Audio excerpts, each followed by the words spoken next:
चलिए हम लोग अपनी क्लास स्टार्ट करते हैं, है ना।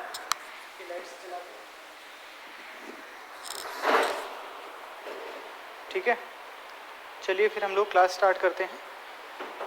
हम लोगों ने जो है विंड्स पढ़ना शुरू किया था और विंड्स में हमने प्लानिटरी जो विंड्स हैं उनके बारे में पढ़ लिया, ग्रहीय पौने उनके बारे में पढ़ लिया था। इसके अलावा हमें जो है वो सामयिक पौने या कालिक पौने और उसके बाद जो स्थानीय पौने हैं उनके बारे में पढ़ना है। क्लियर है? तो बाकी अगर पिछली क्लास से कोई भी क्वेश्चन हो तो आप पूछ सकते हैं, है ना। ठीक है, तो हम लोग एक बार कहो तो रिवीजन कर लेते हैं। ठीक है, रिवीजन करेंगे जिसमें प्लानिटरी जो विंड्स हैं उनके बारे में, है ना। मैं आपको बताता चलता हूँ। देखिए, ग्रहीय पौने, है ना। ग्रहीय पौने क्या होंगे? ग्रहीय पौने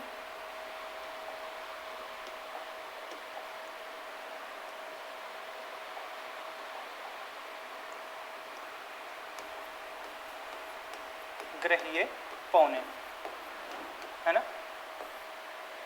ग्रहीय पौने, ग्रहीय पौने में क्या था कि पौने जो हैं वो तीन तरह की थी। पहला, एक तो व्यापारिक पौने, व्यापारिक पौने, ठीक है। दूसरा हमने देखा था पछुआ पौने, पछुआ पौने। तीसरा ध्रुवीय पौने। क्लियर है? ध्रुवीय पौने। हमने व्यापारिक पौनों को जब देखा तो व्यापारिक पौनों के बारे में देखा था कि ये विषुवतीय निम्न दाब की पेटी है ना, ITC-Z है, ITC-Z है। और ITC-Z के ऊपर नॉर्थ में 30 से 35 डिग्री और साउथ में 30 से 35 डिग्री अक्षांश के बीच में कुछ हवाएं चलती हैं जिन्हें व्यापारिक पौनों के नाम से जाना जाता है ना। व्यापारिक पौनों के नाम से जाना जाता है, जिनकी डायरेक्शन जो है वो नॉर्थ ईस्ट से साउथ वेस्ट की ओर होती है। ये नॉर्थ ईस्ट से साउथ वेस्ट की ओर है, ये नॉर्दर्न हेमिस्फीयर में, है ना। और ये ITC-Z है और इसके साउदर्न हेमिस्फीयर ये है ट्रेड विंड्स, है ना।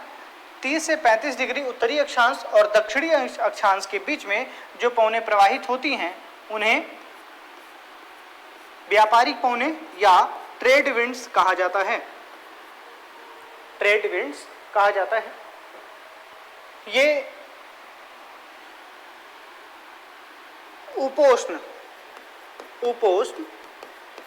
उच्च दाब पेटी से विषुवतीय निम्न दाब पेटी की ओर प्रवाहित होती हैं। क्लियर है? ये हो जाएगा। ये है ट्रेड विंड्स, है ना। और यहाँ पर जो ट्रेड वर्ड था, ट्रेड वर्ड है, ये ट्रेड कोई व्यापार से संबंध नहीं है ना। व्यापार से इसका कोई संबंध नहीं है, बल्कि ये एक जर्मन वर्ड है जिसका मीनिंग है निश्चित रास्ता, है ना। निश्चित रास्ता या मार्ग, है ना। फिक्स्ड पाथ,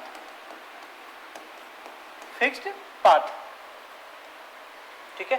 तो ट्रेड जो है एक जर्मन वर्ड है जिसका मतलब है फिक्स्ड पाथ।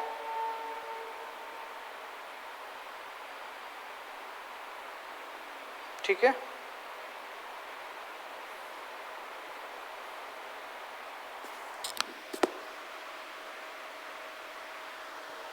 इधर आना।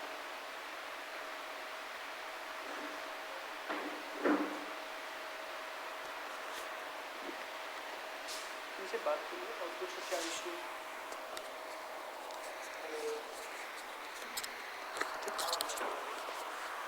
ठीक है, निश्चित रास्ता या फिक्स्ड पाथ, ट्रेड जो है ना।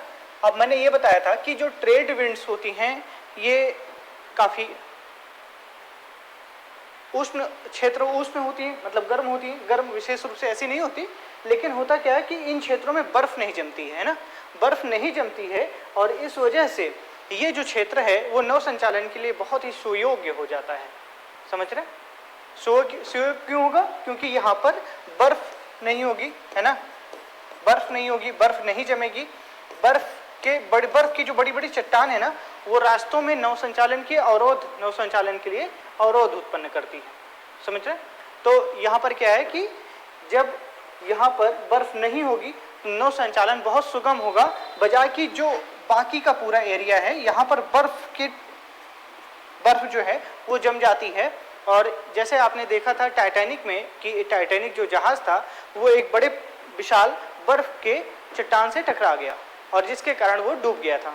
तो इसी तरीके से अगर हम देखें तो जहाँ पर ट्रेड विंड्स प्रवाहित होती हैं, यहाँ जो है नौ संचालन बहुत सुयोग्य होता है, सुगम होता है, और इस वजह से यहाँ पर ट्रेड होता ज़्यादा है। ठीक है, आप समझ रहे हैं? तो व्यापारिक पौने हैं, ये कोइंसिडेंस है कि यहाँ पर ट्रेड ज़्यादा होता है और नाम भी व्यापारिक पौने हैं। ठीक है, तो कोई डायरेक्टली संबंध नहीं है, लेकिन आप इस तरीके से इसको कनेक्ट कर सकते हैं ज्योग्राफी को इकोनॉमी से। ठीक, फिर हमने देखा कि अच्छा हाँ, एक चीज़ और भी, ये जो नॉर्थन हेमिस्फीयर में है, जो यहाँ पर देखें ट्रेड विंड्स हैं वो दो, एक तो नॉर्दर्न हेमिस्फीयर में देखेंगे उत्तरी गोलार्ध में, तो जो इनकी डायरेक्शन है ना, डायरेक्शन जो है वो नॉर्दर्न हेमिस्फीयर में नॉर्थ ईस्ट से टू साउथ वेस्ट है। ठीक, और ये साउदर्न हेमिस्फीयर में अगर देखें ट्रेड विंड्स जो हैं वो साउथ वेस्ट से, नहीं साउथ वेस्ट कह रहा हूँ यहाँ पर इस तरीके से, नहीं ये हो जाएगा, इसको बोलेंगे ये ईस्ट हो जाएगा, ये साउथ, तो south east to north west. Clear है? ये ट्रेड विंड्स हैं। ट्रेड विंड्स जो हैं वो नॉर्दर्न हेमिस्फीयर में अलग दिशा में और दक्षिणी या उत्तरी दक्षिणी साउदर्न हेमिस्फीयर में दूसरी डायरेक्शन में और नॉर्दर्न हेमिस्फीयर में दूसरी दिशा में प्रवाहित होती हैं। ठीक है, ये ट्रेड विंड्स के बारे में। फिर देख लेते हैं पछुआ पौने। पछुआ पौने दोनों ही गोलार्ध में ये RTCZ है। ठीक, ये 30 से 35 डिग्री उत्तरी अक्षांश है, 30 से 35 डिग्री दक्षिणी अक्षांश है ना। ये उपध्रुवीय मतलब 60 से 65 डिग्री अक्षांश, 60 से 65 डिग्री अक्षांश है ये। ठीक है, 60 से, तो पछुआ पौने जो हैं वो 60 डिग्री और उत्तरी या दक्षिणी अक्षांश से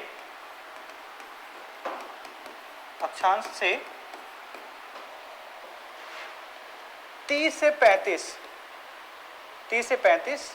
या फिर इसको कहें, सही शब्द इसके लिए होगा जब भी कभी एग्जाम में देना होगा आपको, तो इसको बोलेंगे कि उपध्रुवीय निम्न नहीं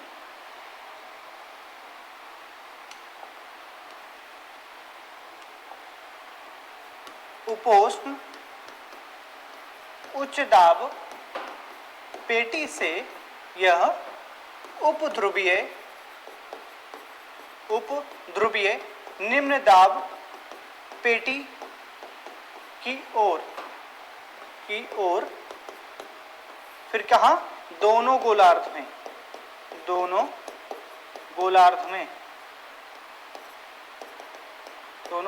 में ठीक है,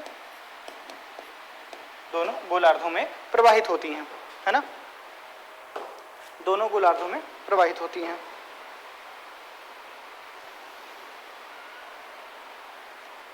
ठीक है,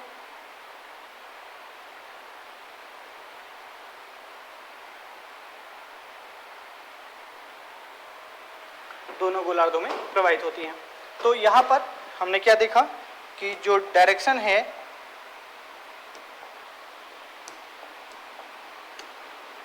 देखिए इनकी डायरेक्शन जो है ना, एक तो हमने देख लिया था कि ये कुछ इस डायरेक्शन में, ठीक है, और ये इस डायरेक्शन में,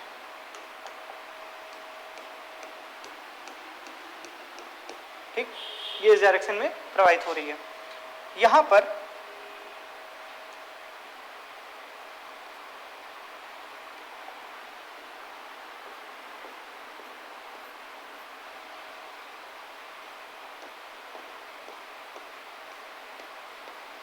ठीक है, ये देखिएगा, ठीक, तो यहां पर ये है और ये, ठीक है, ये उपोष्ण उच्च दाब की पेटी, उपोष्ण उच्च दाब की पेटी है ये, और ये है उप ध्रुवीय निम्न दाब की पेटी, उप ध्रुवीय निम्न दाब की पेटी है। ये लो प्रेशर बेल्ट है और ये हाई प्रेशर बेल्ट है। विंड जो है उसकी डायरेक्शन हमेशा, विंड की जो डायरेक्शन है वो हमेशा जो है high pressure to low pressure ही होता है, ठीक है, हाई प्रेशर से लो प्रेशर की ओर ही जो पवनें हैं वो प्रवाहित होती हैं। तो यहाँ पर हाई लो प्रेशर, ये हाई प्रेशर है और ये लो प्रेशर है, तो हाई से लो की ओर पवन प्रवाहित हो रही है। यहाँ पर डायरेक्शन दोनों गोलार्धों में अलग अलग होती है और इसको हम लोग पढ़ चुके थे फिलहाल। तो यहाँ पर क्या है डायरेक्शन इनकी, यहाँ पर क्या है कि ये है, ठीक है, ये इस तरीके से प्रवाहित हो रही है। तो यहाँ पर क्या होगा, south west to north east, ठीक है, south west to north east, ठीक। और फिर उसके बाद ये नॉर्दर्न हेमिस्फीयर में अब देखें जो साउदर्न हेमिस्फीयर है उसमें क्या होगा, ये इस डायरेक्शन में, मतलब साउथ वेस्ट नहीं, ये तो गड़बड़ हो जाएगा, ये north east to south west, ठीक है,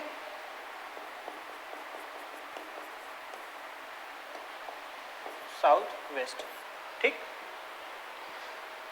ये हो जाएगा।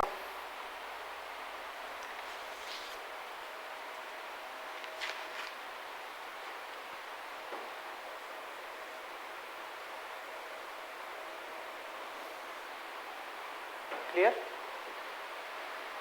अब इसके बाद ये आती है बात ध्रुवीय पवनों की।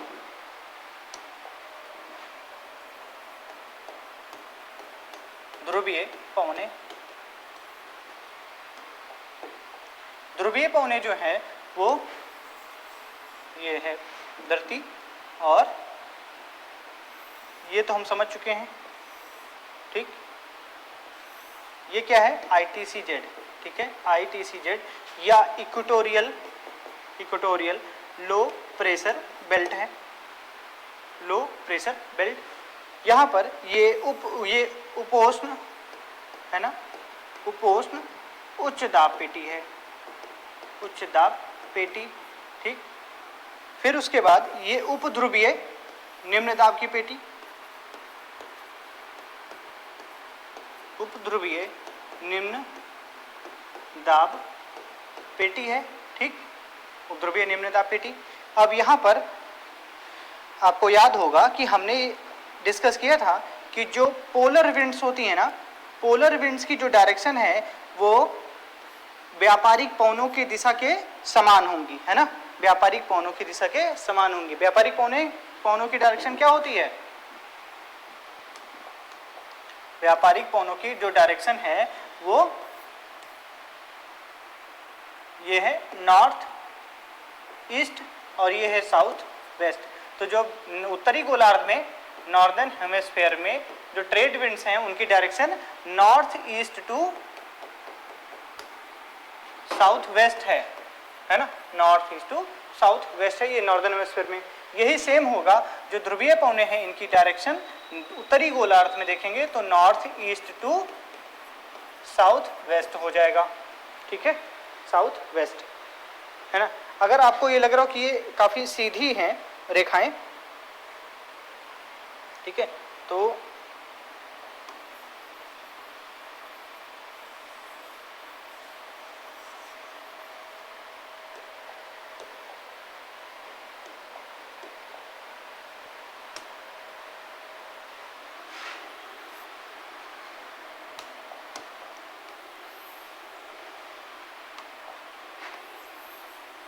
ये है, यहाँ पर देखिए ये है उपध्रुवीय, ठीक है, उपध्रुवीय निम्न दाब की पेटी, और ये ध्रुव है, नॉर्थ पोल है, और ये साउथ पोल है, ये दक्षिणी उपध्रुवीय क्षेत्र है, दक्षिणी उपध्रुवीय क्षेत्र हो जाएगा, और ये है उपोष्ण उच्च दाब की पेटी, उपोष्ण उच्च दाब की पेटी है, ठीक है, और ये है इक्वेटोरियल लो प्रेशर बेल्ट, ठीक।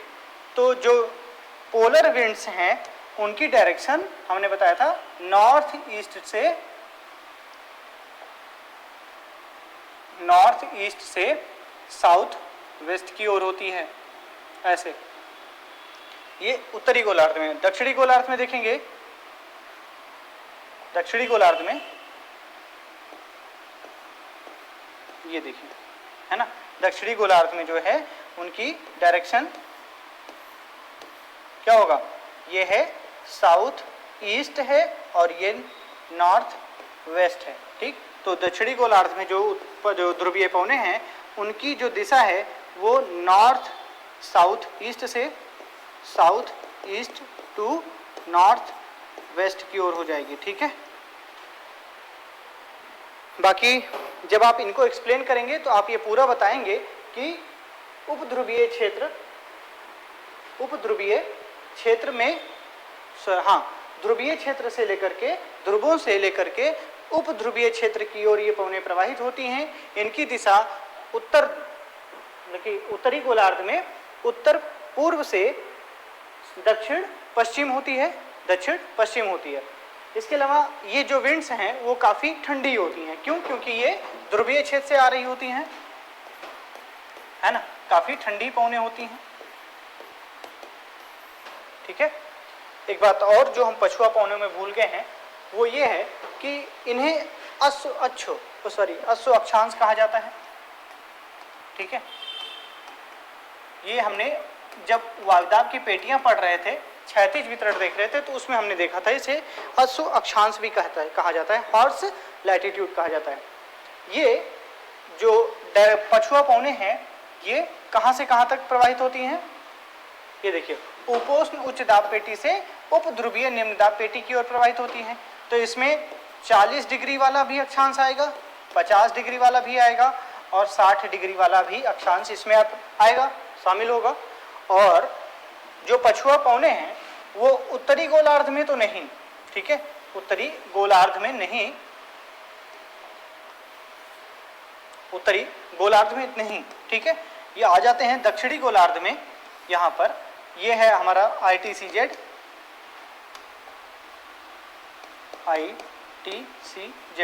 ITCZ का फुल फॉर्म बताइएगा जरा। ITCZ क्या नाम है इसका, फुल फॉर्म क्या है? इंटर ट्रॉपिकल कन्वर्जेंस जोन, है ना, इंटर ट्रॉपिकल कन्वर्जेंस जोन। इसके बारे में हम लोग डिटेल में पढ़ चुके हैं कि इसका मतलब क्या है, ठीक है। तो यहाँ पर अभी हम नाम लिखकर छोड़ रहे हैं। जो पछुआ पौने हैं वो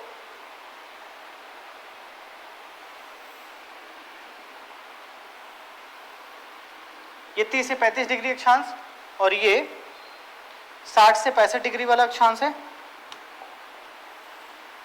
ठीक है। तो जो पछुआ पौने हैं वो दक्षिणी गोलार्ध में कुछ इस डायरेक्शन में प्रवाहित होती हैं, ठीक है। और यहीं पर 40 डिग्री, 50 डिग्री और 60 डिग्री दक्षिणी अक्षांश आता है, दक्षिणी अक्षांश आएगा। और यह दक्षिणी अक्षांश पे ये दक्षिणी गोलार्ध में जो है, दक्षिणी गोलार्ध में जो है यहाँ पर स्थल खंड कम है ना। दक्षिणी गोलार्ध में अगर देखेंगे तो स्थल खंड की कमी है। दक्षिणी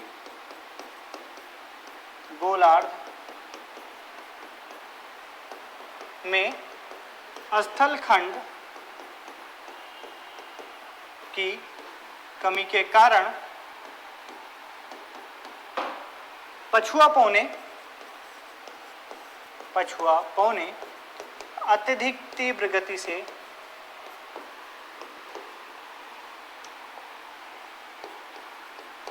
तीव्र गति से संचरण करती हैं, संचरण करती हैं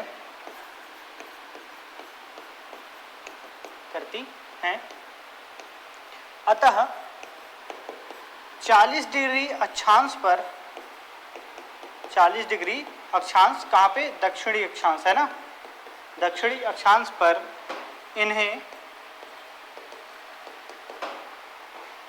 गरजती चालीसा,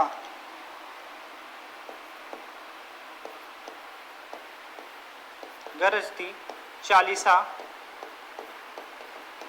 तथा गरजती चालीसा फिर 50 डिग्री अक्षांश पर, 50 डिग्री अक्षांश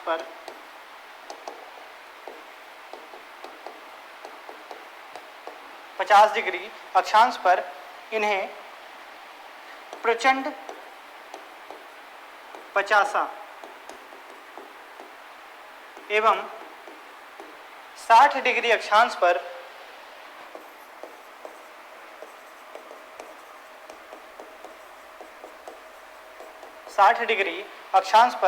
इन्हें चीखती साठा के नाम से जाना जाता है।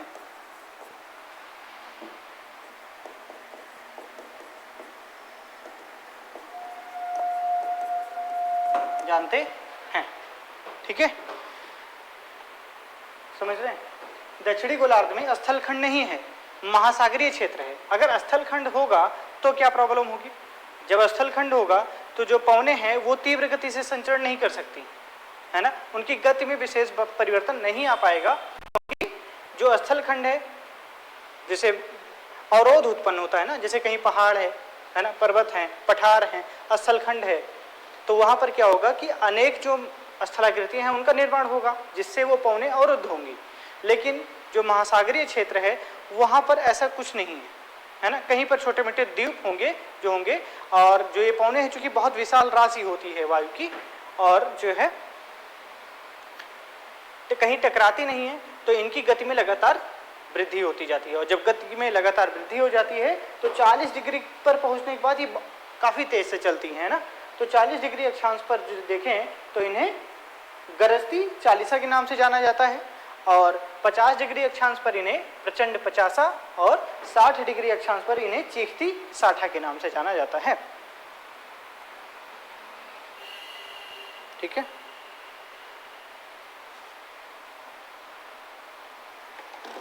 क्लियर है, ठीक। तो फिर अब हम लोग देख रहे थे ध्रुवीय पवनों के बारे में। ध्रुवीय पवनों को हमने देख लिया था, इसमें कुछ विशेष ऐसा नहीं है जो छूटा हो। आइए अब हम चलते हैं आगे। दूसरी जो तरह की विंड्स हैं वो है समयिक या कालिक पवने, है ना, समयिक या कालिक पवने हैं,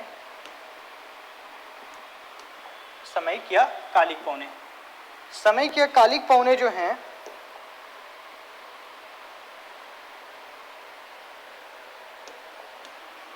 ये ऐसी पवने होती हैं जो किसी मौसम में चलती हैं।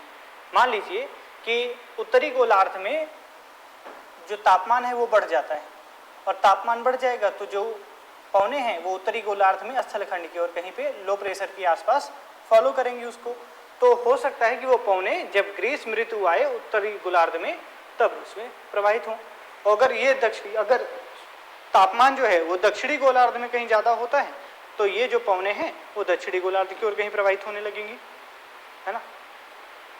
यह हो सकता है कि महासागर और महाद्वीप जो हैं इनमें तापमान में अंतर हो सकता है कि किसी क्षेत्र, किसी स्थलखंड का जो तापमान है वो दिन में काफ़ी बढ़ जाए, और जब रात हो तो जो सूर्य का विकिरण, सूर्य से जो प्रकाश या विकिरण प्राप्त हुआ होगा वो रात में पार्थिव विकिरण के रूप में ऊपर चला जाए, ठीक है, अंतरिक्ष में या वायुमंडल में। तो उसके बाद क्या होगा, स्थलखंड जितनी तेजी से गर्म होते हैं उतनी तेजी से ठंडे भी होते हैं। महासागरों का तापमान उतना कम नहीं हो पाएगा ना, बहुत तेजी से बढ़ जाएगा, ठीक है। लेकिन दिन के समय जो महाद्वीप हैं उनका तापमान बहुत ज़्यादा हो जाता है और रात के समय तापमान काफ़ी कम हो जाता है। तो हो सकता है इस तापमान की विभिन्नता के कारण जो है वो महासागरों से महाद्वीप और या महाद्वीपों से महासागर की ओर जो पौने हैं वो संचरण करने लगे। ठीक है, तो हो सकता है किसी एक काल में, है ना, हमेशा ये निरंतर, सबसे इनकी जो खास बात होती है ना वो ये निरंतर नहीं होती है ना, निरंतरता नहीं होती है।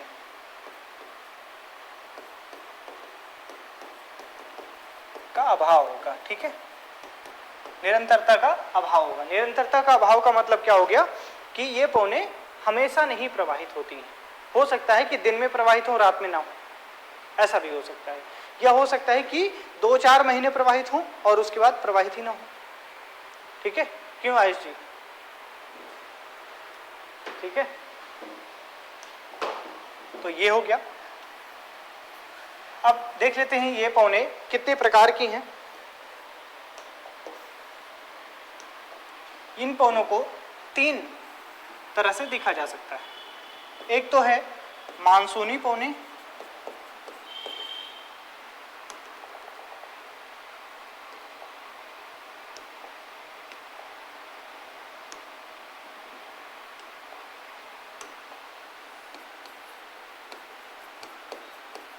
मानसूनी पौने।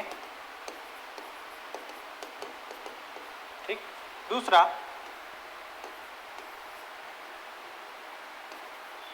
घाटी समीर एवं पर्वतीय समीर।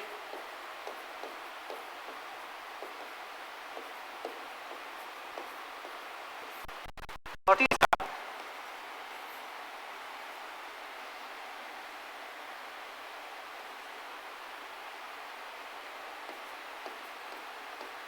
सागर समीर एवं स्थल समीर। इतना आप लोग पढ़ चुके हैं कि अगर मैं इसको एक्सप्लेन ना करूं तब भी आप एक्सप्लेन कर सकते हैं खुद से, है ना। अगर मैं इसको होमवर्क दे दूं तो शायद आप सोच विचार कर इसको लिख सकते हैं, इसका मतलब क्या हो गया, है ना। घाटी एवं पर्वतीय समीर, है ना, इसको भी आप एक्सप्लेन कर सकते हैं। सागर समीर, स्थल समीर को एक्सप्लेन कर सकते हैं। मुझे बस आपको थोड़ा बहुत याद दिलाना है क्योंकि ये चीज़ें आपको बहुत क्लियर होंगी अभी तक। मानसूनी पौनों के बारे में देख लेते हैं।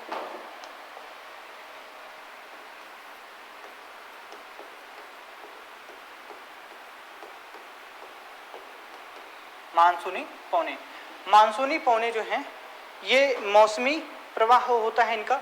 जैसा कि आप लोगों ने भारत के क्लाइमेट के बारे में काफ़ी सुना होगा कि भारत की जो जलवायु है वो मानसूनी जलवायु, मानसूनी जलवायु है। और इसका मतलब हुआ कि हमारे यहाँ 3 प्रकार की ऋतुएं पाई जा रही हैं, है ना। एक तो ग्रीष्मकाल, है ना, ग्रीष्मकाल, वर्षा काल और शीतकाल, है ना। लगभग औसतन जो है 4-4 महीने का ये होता है। लेकिन कभी कभी क्या होता है कि वर्षा काल में भी ग्रीष्मकाल आ जाता है ना। संक्रमण की स्थिति होती है, समझ में नहीं आता ग्रीष्मकाल है कि वर्षा काल है ना। कभी कभी आपने सुना होगा कि देखा भी होगा कि जब शीतकाल चल रहा होता है, खूब ठंडी होती है ना, तो बारिश पड़ने लगती है ना। तो फिलहाल उसके लिए अलग रीज़न है। अभी हम लोग सिर्फ अभी देख लेते हैं कि वर्षा काल, वर्षा काल में मतलब क्या हुआ कि जब हमारे यहाँ बारिश का मौसम आता है ना, भारत में जब बारिश का मौसम आता है तो उस समय कौन सी पौने चल रही होती हैं? वो पौने जो है मानसूनी पौने। सुना होगा कि केरल पहुंच गया है मानसून, केरल पहुंच गया है मानसून, 2 जून को केरल पहुंच जाता है मानसून, ठीक है।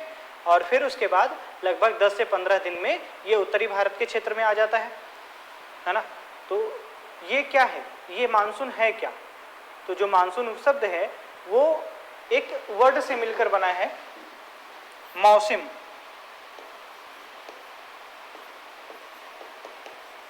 मौसम, ठीक है।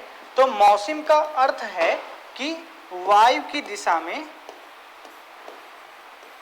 वायु की दिशा में उत्क्रमण, है ना, वायु की दिशा में उत्क्रमण। ठीक है,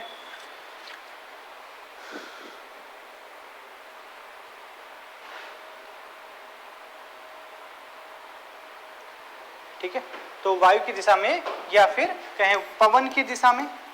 ठीक है, तो पवन की दिशा में उत्क्रमण होना ये मौसम से बना है। तो बारिश के मौसम में हम देखते हैं जब हमारे यहाँ भारत में वर्षा काल होता है, बारिश का मौसम आता है, तो उस समय मानसूनी पवनें चलती हैं। ये मानसूनी पवनें अपने साथ बहुत सारी नमी लेकर चलती हैं, है ना, और ये नमी जो है वो हिंद महासागरीय क्षेत्र से लेती हैं, है ना, और उस तरफ से प्रवाहित होती हैं मानसूनी पवनें। तो जो मानसूनी पवनें हैं वो अपने साथ नमी लेकर आती हैं और जहाँ जहाँ से वो गुजरती हैं पवनें, वो वहाँ पर वर्षा उत्पन्न करती हैं। या कहें कि जहाँ जहाँ पर ये पवनें टकराएंगी किसी अवरोध से, जहाँ पर पहाड़ होगा, पहाड़ के ढाल पर अगर वो टकराएंगी तो हवाएं वहाँ पर क्या होंगी, ऊपर उठने लगेंगी और उससे वर्षा होगी। ठीक, देखिएगा हमने ये बात कही थी कि अगर भारत के सीमा पर जो है, उत्तरी सीमा पर यदि हिमालय पर्वत ना होता तो क्या होता।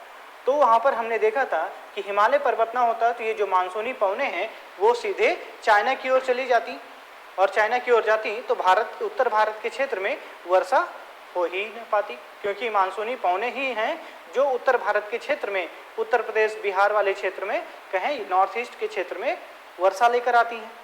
और वर्षा होती ही ना तो यहाँ पे इतनी बड़ी जो पॉपुलेशन है रहती है वो भी ना रह पाती। ठीक है, तो जो पॉपुलेशन है वो कहीं ना कहीं इस चीज़ पे ही डिपेंड करती है कि वहाँ पर जल संसाधन कैसा है, वहाँ पर अनाज उगाने योग्य ज़मीन है कि नहीं है ना, फर्टाइल है कि नहीं है लैंड, इसके अलावा सेफ्टी सिक्योरिटी है कि नहीं। तो काफ़ी स्टेबल माना जाता है ना, काफ़ी स्टेबल माना जाता है ये गंगा यमुना के दो आपको।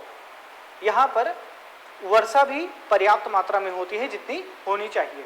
ठीक है, तो फिलहाल तो ये मानसूनी पवनें हैं जो भारतीय क्षेत्र में वर्षा लेकर आती हैं, और इसीलिए जो भारतीय जलवायु है उसका नाम है कि भारत की जलवायु एक मानसूनी जलवायु है, क्योंकि यहाँ पर मानसूनी पवनें यहाँ के क्लाइमेट को, यहाँ की जलवायु को निर्धारित करती हैं। जब मानसून आएगा तो फिर जो है यहाँ पर काफ़ी बड़े स्तर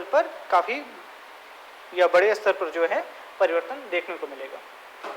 तो फिलहाल यहाँ पर जो मानसूनी पवनें हैं उनका मतलब है कि पवन की दिशा में उत्क्रमण होना, है ना, और जो पवन की दिशा है, पवन की दिशा अगर हम देखें तो पवन की दिशा को, जैसे कि मान लीजिए ये कभी स्थल खंड कह रहे हैं, ये हो सकता है कि महासागरीय क्षेत्र से ये स्थल खंड की ओर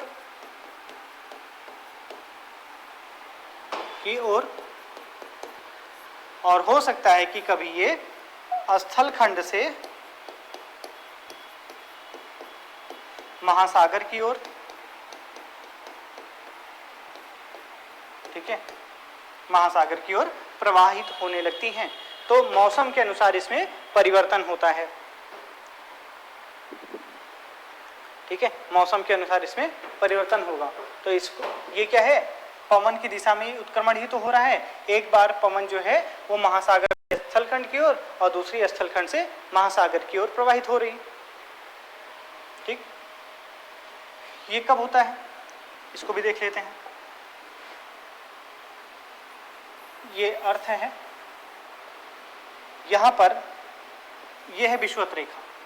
ठीक, विषुवत रेखा, इक्वेटर, यह है इक्वेटर। यहीं पर नॉर्थ 5 डिग्री और साउथ 5 डिग्री पर जो है ये ITC-Z बनता है ना, ITC-Z बनता है। ये ITC-Z जो है, जब सूर्य उत्तर की ओर, सूर्य की किरणें उत्तरी गोलार्ध में सीधी पड़ने लगेंगी तो क्या होगा, ये ITC-Z तापमान उत्तरी गोलार्ध में जैसे ही शिफ्ट होगा सूर्य, तापमान उत्तरी गोलार्ध में ज़्यादा हो जाएगा, और जब तापमान उत्तरी गोलार्ध में ज़्यादा हो जाएगा तो ये ITC-Z जो है, ITC-Z जो है ये तापमान को ही तो फॉलो करेगा। जो ये 5 डिग्री के आसपास है वो लगभग 5 डिग्री और मतलब 10 डिग्री अक्षांश के आसपास कहीं शिफ्ट हो जाएगा, है ना। और जो पवने हैं हमने बताया था कि जो ट्रेड विंड्स हैं वो ITC-Z को फॉलो करती हैं, इक्वेटर को नहीं यहाँ पर, है ना। इक्वेटर तो ऐसी काल्पनिक रेखा है जो पूरे पृथ्वी को उत्तर और दक्षिण में बराबर भागों में बांटती है, एक काल्पनिक रेखा है। ITC-Z भी एक काल्पनिक ही रेखा है, लेकिन ये तापमान की एक रेखा है, तापीय रेखा है, तो ये तापमान को फॉलो करती है ना। और ये ट्रेड विंड्स हैं दक्षिणी गोलार्ध की, ये अब इक्वेटर तो यहाँ पर ही रह गया, ये ITC-Z जो है वो थोड़ा सा नॉर्थ में पहुंच जाएगा। तो जो ये ट्रेड विंड्स हैं, है ना, ये ट्रेड विंड्स जो हैं, ट्रेड विंड्स इक्वेटर को पार करते हुए ये ITC-Z वाले क्षेत्र की ओर प्रवाहित होने लगेंगी, ठीक है, ऐसे, ठीक है। फिलहाल तो इतना लंबा नहीं होता ये, है ना। ध्यान दीजिएगा, ट्रेड विंड्स की बात कर रहा हूँ, व्यापारिक पवनों की बात कर रहा हूँ। तो व्यापारिक पवने ये विषुवत रेखा को पार करते हुए ITC-Z जो 10 डिग्री के आसपास है वहां तक पहुंच जाएंगी, है ना, उत्तरी गोलार्ध में प्रवाहित हो रही हैं। और जब ये उत्तरी गोलार्ध में जैसे जाएंगी ये पवने, तो ये पवने तुरंत का तुरंत दाईं ओर मुड़ जाएंगी, क्योंकि हमने ये बताया था कि उत्तरी गोलार्ध और दक्षिणी गोलार्ध में जो कोरियोलिस बल है उसके कारण जो पवने हैं वो अपनी दाईं ओर मुड़ जाती हैं, तो तुरंत यहाँ पर कोरियोलिस प्रभाव लगेगा और ये पवने, ठीक है, ये पवने ये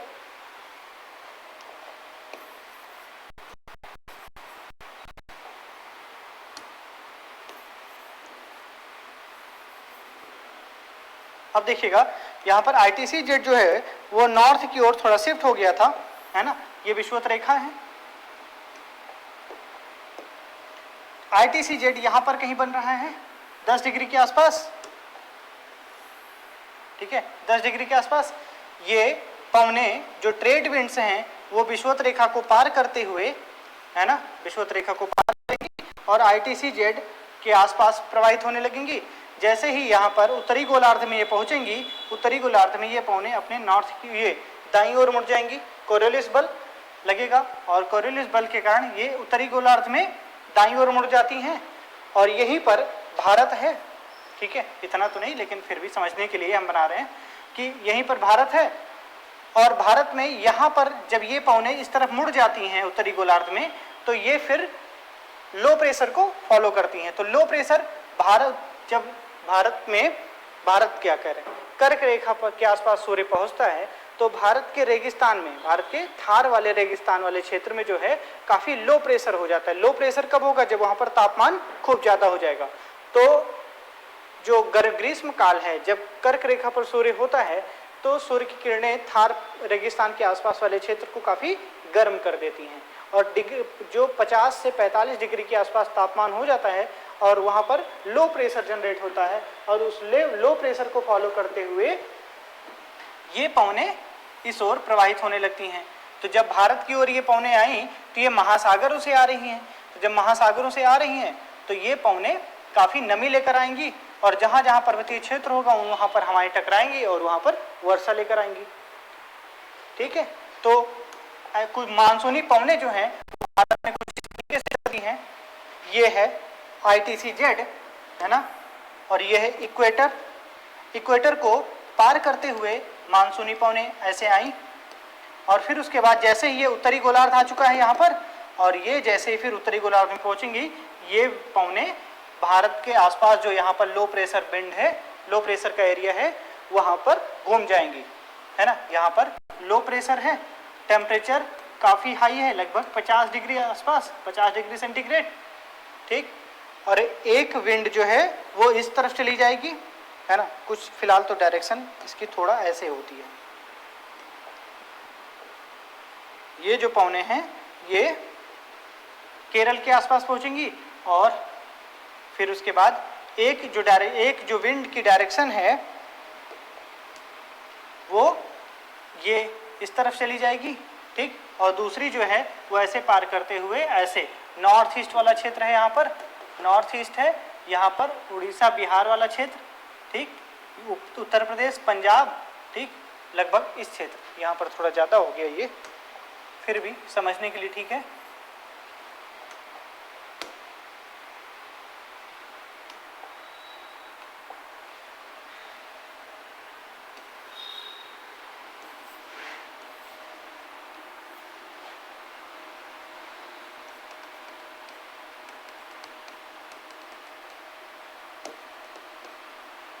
ये पौने इस ओर जाएंगी और यहाँ पर टकरा करके एक यहाँ पर जाके वर्षा करेंगी, और दूसरी पौने जो हैं ऐसे करके ये नॉर्थ ईस्ट वाले क्षेत्र से एंटर करेंगी। यहाँ पर देखा होगा मानिसराम, चेरापूंजी, ठीक है, मेघालय के आसपास वाला क्षेत्र है, वहाँ पर काफ़ी ज़्यादा वर्षा होती है, क्योंकि गारो खासी जयंतिया जो पहाड़ियाँ हैं, हिमालय की चोटियाँ, हिमालय का विस्तार है, तो हिमालय पर ये पौने टकराएंगी, है ना, ज़्यादा ऊपर नहीं होती डायरेक्शन इनकी।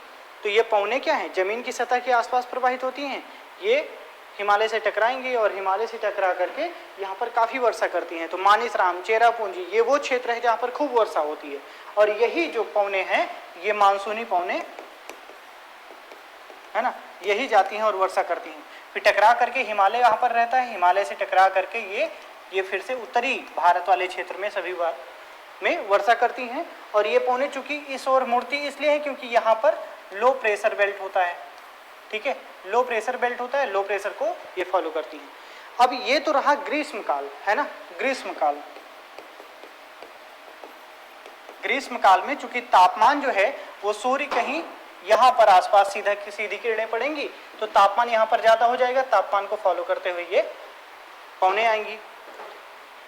ये ग्रीष्म काल है। शीतकाल में क्या होता है, शीतकाल में ये जो पौने गई होती है ना, यहाँ पर तिब्बत के पठार के आसपास वाला क्षेत्र है, यहाँ से ये पौने फिर से, चूंकि ये आईटीसी जेट जो है ना वो अब दक्षिण में शिफ्ट हो चुका है, जैसे नॉर्थ में शिफ्ट हुआ था ना वैसे ही दक्षिण में शिफ्ट हो जाएगा, क्योंकि सूर्य के साथ साथ वो चलता रहता है।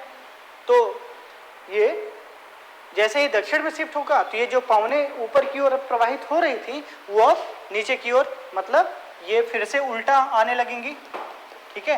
तो यहाँ पर क्या होगा, तमिलनाडु वाले क्षेत्र में, चेन्नई मद्रास वाले क्षेत्र में काफ़ी वर्षा लेकर आती हैं। तो हुआ क्या कि मौसम के अनुसार जो है ये क्या होती हैं, ये जो पौने हैं वो शीतकाल में वापस आने लगती हैं, है ना, समझ रहे हैं। तो यहाँ पर देखिए ग्रीष्म काल में पौने जो हैं इस तरफ जा रही हैं और शीतकाल में इस तरफ आ रही हैं। कोई निश्चित डायरेक्शन नहीं है कि ये सालों भर एक ही दिशा में बह रही है, बल्कि मौसम के अनुसार परिवर्तन आ रहा है। तो ये समय क्या कालिक पौने कही जाएंगी। यहाँ पर सुन लीजिए कि मानसून को हम डिटेल में इंडियन क्लाइमेट के चैप्टर में पढ़ेंगे। अभी हम सिर्फ रेफरेंस ले रहे हैं कि पौने जो हैं, मानसूनी पौने जो हैं वो प्रवाहित होती हैं, ठीक है। क्योंकि मानसून को हम कई जगह, अभी जब तिब्बत का पठार या जेट पौने थोड़ा बहुत पढ़ेंगे तो हम उसमें भी मानसून का रेफरेंस लेते चलेंगे। तो मानसून के आने के लिए कोई एक फैक्टर नहीं है जिम्मेदार, बल्कि कई फैक्टर हैं, ठीक है, कई फैक्टर जिम्मेदार हैं। अब आइए देख लेते हैं और कौन सी पौने थी। यहाँ पर घाटी समीर या स्थल और पर्वत समीर, ठीक है।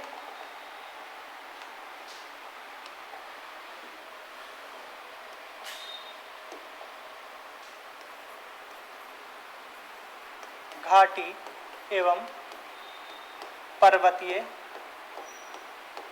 समीर, घाटी एवं पर्वतीय समीर। घाटी समीर और पर्वतीय समीर क्या है?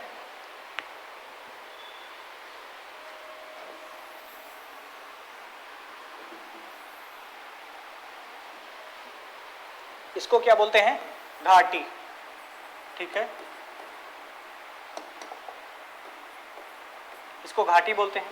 ये इसको तो पर्वत बोलेंगे, ये तो पता ही है आपको। पर्वतीय क्षेत्र या पहाड़ी क्षेत्र, ठीक है।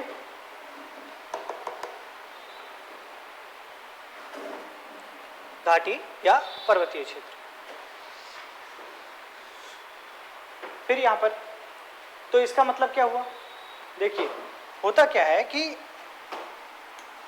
ये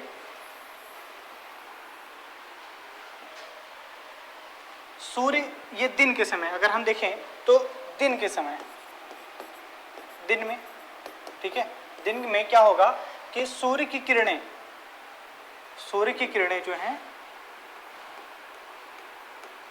ठीक है, सूर्य जो है उसका प्रकाश जो है वो पहाड़ी क्षेत्रों पर ज़्यादा पड़ेगा, है ना, पहाड़ी क्षेत्रों पर ज़्यादा पड़ेगा। इसको थोड़ा क्लियर बनाते हैं।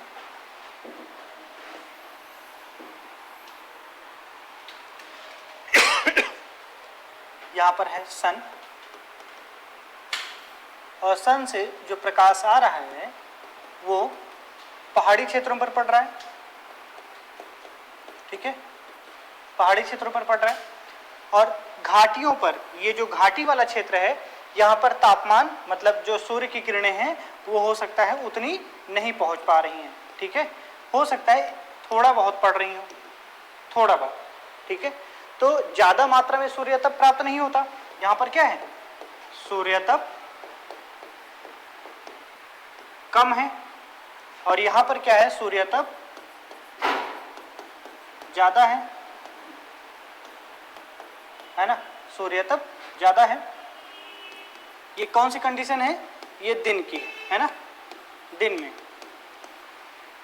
सूर्य तप ज़्यादा होगा तो यहाँ का क्या होगा, तापमान ज़्यादा होगा, और तापमान ज़्यादा होगा तो यहाँ की जो पौने हैं वो गर्म हो जाएंगी, ठीक है, या कहें हम सीधा सीधा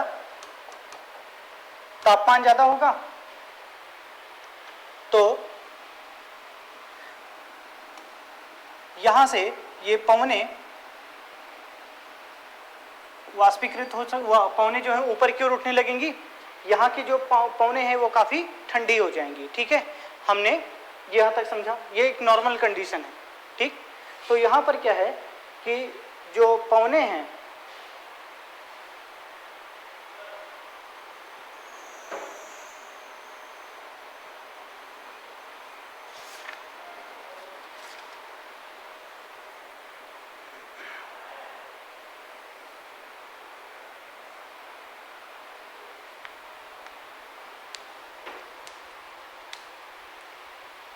ठीक है, तो क्या थे हम, यहाँ पर तापमान अधिक हो जाता है, तो फिलहाल तापमान अधिक होगा तो क्या होगा, यहाँ पर लो प्रेशर जनरेट होगा।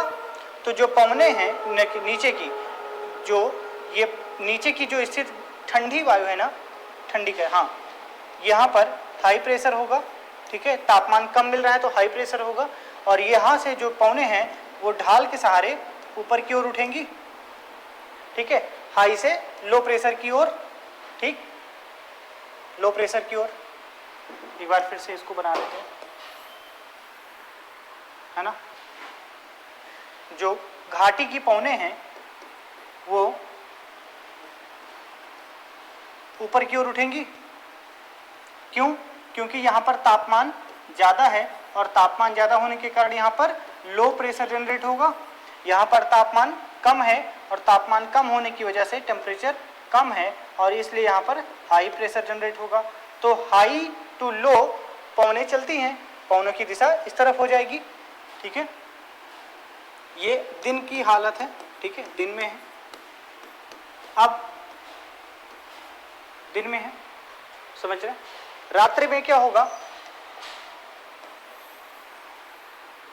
रात्रि में जो है यहाँ का तापमान काफ़ी कम हो जाएगा। कैसे, तापमान काफ़ी कम होगा तो हाई प्रेशर जनरेट होगा, ठीक है, हाई प्रेशर जनरेट होगा। दिन के समय तापमान यहाँ पर ज़्यादा होता है, जिसके कारण सूर्य तप जो है यहाँ पर ज़्यादा मिलता है। स्थल खंड है, पर्वतीय क्षेत्र है, तो जल्दी तेजी से गर्म होगा। और रात्रि में जब यहाँ पर सूर्य का विकिरण जो है वो पार्थिव विकिरण के रूप में ज़्यादा हो जाएगा, और जब ज़्यादा हो जाएगा तो क्या होगा, तापमान बहुत तेज़ी से यहाँ का नीचे गिर जाएगा। तो इसके कंपैरिजन में यहाँ पर मान लीजिए रात में जो है -10 डिग्री सेंटीग्रेड, और यहाँ पर दिन के समय अगर हम एक बार बात करें, दिन के समय अगर हम यहाँ पर देखेंगे तो दिन के समय यहाँ का तापमान, घाटी का जो तापमान है वो हो सकता है कि 5 डिग्री ही रहे, 5 डिग्री कह रहा हूँ। बहुत ज़्यादा सूर्यतप या मिल ही भी नहीं रहा है और ना ही सूर्यतप का ह्रास हो रहा है। तो अगर हम कहें यहाँ पर -12 डिग्री, -12 डिग्री कह रहा हूँ, -5 डिग्री, ठीक है। तो इसको यहाँ पर समझिए कि रात्रि के समय जो यहाँ का +10 डिग्री तापमान था वो अब हो सकता है कि -10 डिग्री पहुँच जाए, और यहाँ पर जो दिन के समय तापमान था वो हो सकता है कि -5 डिग्री रहा हो, और हो सकता है कि ये -4 डिग्री ही रह जाए। समझ रहे हैं? 4 डिग्री। मेरा ये बताने का मतलब है कि यहाँ पर तापमान दिन के समय बहुत ज़्यादा हो जाता है और रात्रि के समय तापमान उतनी ही तेज़ी से नीचे आता है। यहाँ पर कोई विशेष अंतर नहीं आता है ना। दिन के समय यहाँ पर अगर कहें तो थोड़ा तापमान ज़्यादा था, -4 डिग्री, है ना, और दिन के समय और रात्रि के समय तापमान यहाँ पर मान लीजिए थोड़ा सा 1 डिग्री बढ़ा, वो 5 डिग्री हो गया। यहाँ पर क्या हुआ कि 10 डिग्री की अपेक्षा 5 डिग्री वाला टेम्परेचर ज़्यादा है ना, -10 डिग्री और 5 डिग्री। सीधा सा मतलब है कि इन क्षेत्रों का जो तापमान है वो दिन के समय बहुत तेज़ी से बढ़ा और रात्रि के समय बहुत तेज़ी से घटा। यहाँ पर ना तो बहुत तेज़ी से घटा, ना ही बहुत तेज़ी से बढ़ा, ठीक है। तो रात में क्या होगा कि ये यहाँ पर हाई लो प्रेशर हो जाएगा और टेम्परेचर थोड़ा सा इंक्रीज कर जाएगा। इसके कंपैरिजन में -10 डिग्री सेल्सियस बड़ा है या फिर -5 डिग्री, बताइए आयुष? -5 डिग्री बड़ा है ना, -10 डिग्री बड़ा है। तापमान की मैं बात कर रहा हूं। फिर से सोचिए, यहां पर देखिए -10 डिग्री, ठीक है, बड़ा है कि -5 डिग्री। अब मैंने फिर से सोचने के लिए कह दिया ना, तो -5 डिग्री बड़ा हो गया। यहाँ पर अगर तापमान की बात करें, तापमान जब ज़्यादा और कम हो जाएगा ना तो तापमान 5 से 10 पहुँच जाएगा मान लीजिए, लेकिन तापमान अगर थोड़ा सा भी ज़्यादा है कंपैरिजन में इसके तो -5 डिग्री का तापमान ज़्यादा होगा। तो दिन के समय तापमान यहाँ पर ज़्यादा हो जाता है और रात के समय उतना ही कम हो जाएगा, बहुत कम हो जाएगा, ठीक। और यहाँ पर बहुत विशेष अंतर नहीं आता है। तो यहाँ पर क्या होगा, रात्रि के समय पवनों की दिशा में उत्क्रमण हो जाएगा, है ना। जो पवनें दिन के समय ऊपर की ओर प्रवाहित हो रही थी और रात्रि के समय अब वो नीचे की ओर प्रवाहित होंगी। हमने ये कॉन्सेप्ट तापमान के व्युत्क्रमण में देखा था, तापमान की विलोमता में देखा था। वहाँ पर भी देखा था कि रात्रि के समय यहाँ पर तापमान की विलोमता उत्पन्न होती है, ठीक है।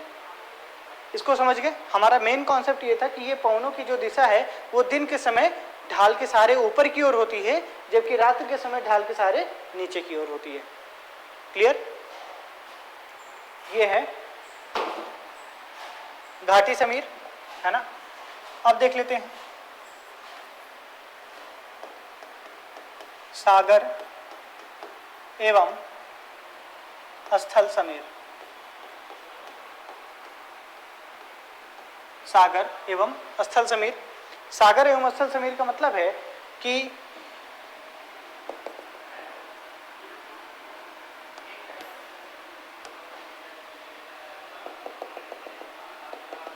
ये जलीय क्षेत्र हो गया, ठीक है, ये जलीय क्षेत्र हो जाएगा।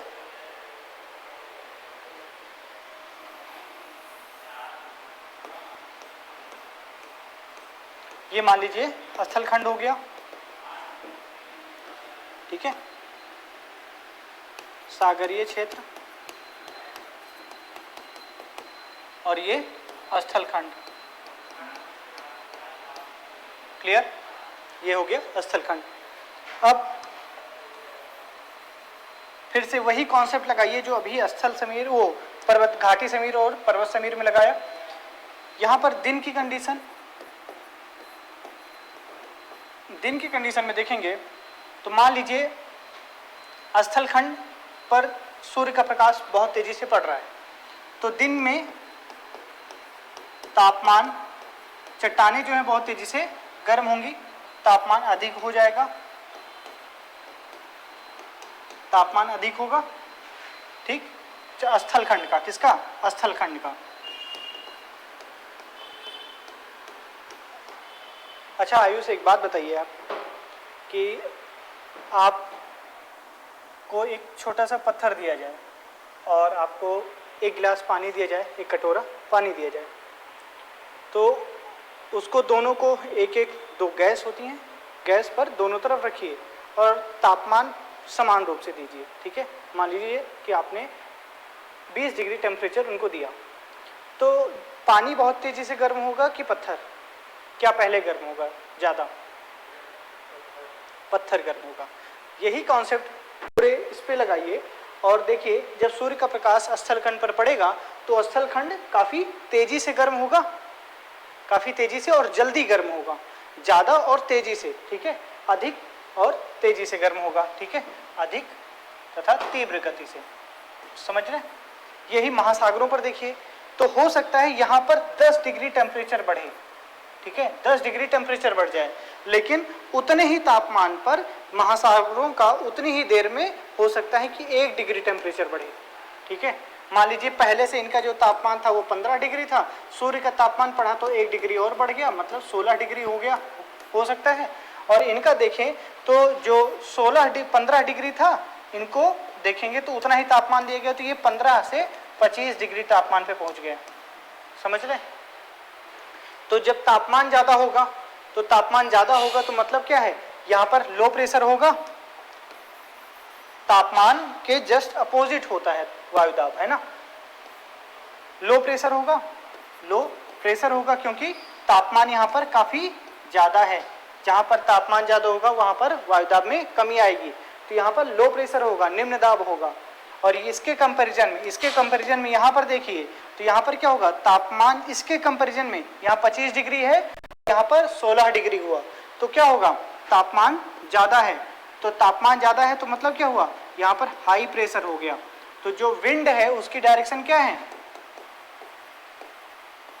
विंड की दिशा क्या होगी, ठीक है, हाई टू लो हमेशा।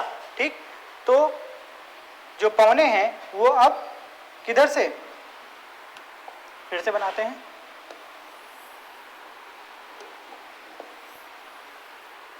ये स्थलखंड है। ठीक है,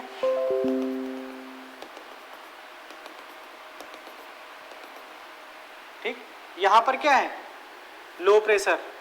ठीक, तापमान यहां पर, सॉरी कह रहा हूं, यहां पर हाई प्रेशर है क्योंकि तापमान यहाँ का कम है थोड़ा सा इस स्थलखंड की अपेक्षा, और यहाँ पर हाई प्रेशर है, यहाँ पर सॉरी लो प्रेशर है, और यहाँ पर जो तापमान है वो काफ़ी ज़्यादा है। तो जो पवने हैं वो अब स्थलखंड से महासागरों की ओर, ठीक है, यहाँ जाकर के ये फिर से ऊपर उठेंगी। ठीक, फिर समझ रहे, तो ऐसे ही चलता रहता है। समझ रहे, अगर हम कहें ऐसे समझाने के लिए तो सीधा सा एक फंडा यही है। ठीक है, ऐसे, या फिर इसको भी मिटा देते हैं अगर हम, क्योंकि ये दूसरा कॉन्सेप्ट है। तो यहाँ पर क्या होगा, स्थलखंड से महासागरों की ओर पवनें चलने लगी। अब यह है दिन की स्थिति। ठीक है, रात्रि में क्या होगा, उलट जाएगा। क्यों, जो पत्थर है वो तेजी से गर्म भी होता है और तेजी से ठंडा भी हो जाता है, तो उतनी ही तेजी से गर्म होगा, उतनी तेजी से ठंडा होगा, जबकि जो जलीय क्षेत्र है वो उतनी तेजी से ना तो गर्म होता है ना ही ठंडा होगा। मान लीजिए इनका जो 25 डिग्री टेम्परेचर था ना, वो अब घट करके रात में 15 डिग्री हो गया। ठीक है, 15 डिग्री हो गया। जो महासागरीय क्षेत्र है इसका जो तापमान है वो 16 डिग्री था दिन में, हो सकता है रात में 15 डिग्री ही रह जाए, सॉरी समान हो जाएगा इस तरीके से।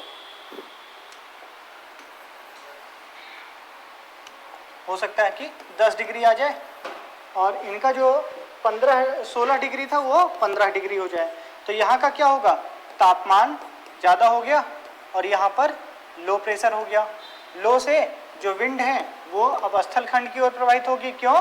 क्योंकि जो तापमान यहाँ का है वो कम है अपेक्षाकृत महासागरीय क्षेत्र के, और क्योंकि यहाँ पर हाई प्रेशर भी जनरेट होगा, क्योंकि जब तापमान कम होगा तो लो प्रेशर वो हाई प्रेशर जनरेट होगा।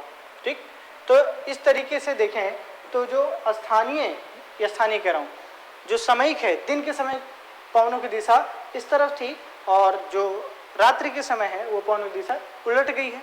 ठीक, तो क्या है कि ये समयिक होती हैं, कालिक हवाएं होती हैं, कालिक पवनें होती हैं। ठीक है, तो इसको थोड़ा सा लिख लेते हैं हम लोग।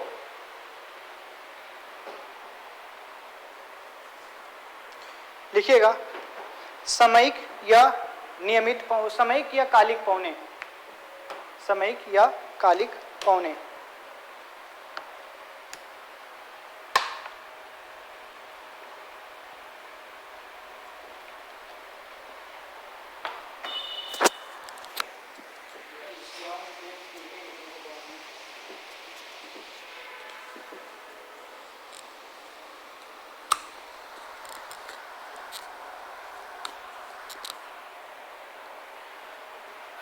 ठीक है, चलिए लिखिएगा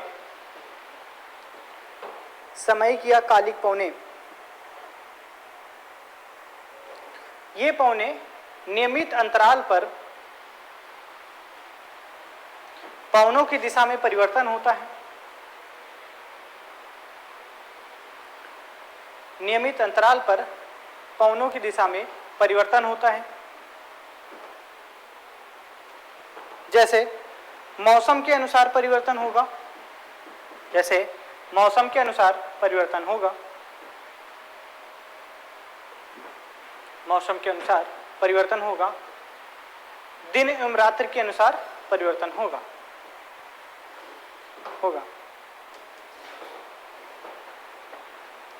पहला लिखिएगा, ये ऐसे लिखिएगा, ये 3 प्रकार की होती हैं, ये 3 प्रकार की होती हैं।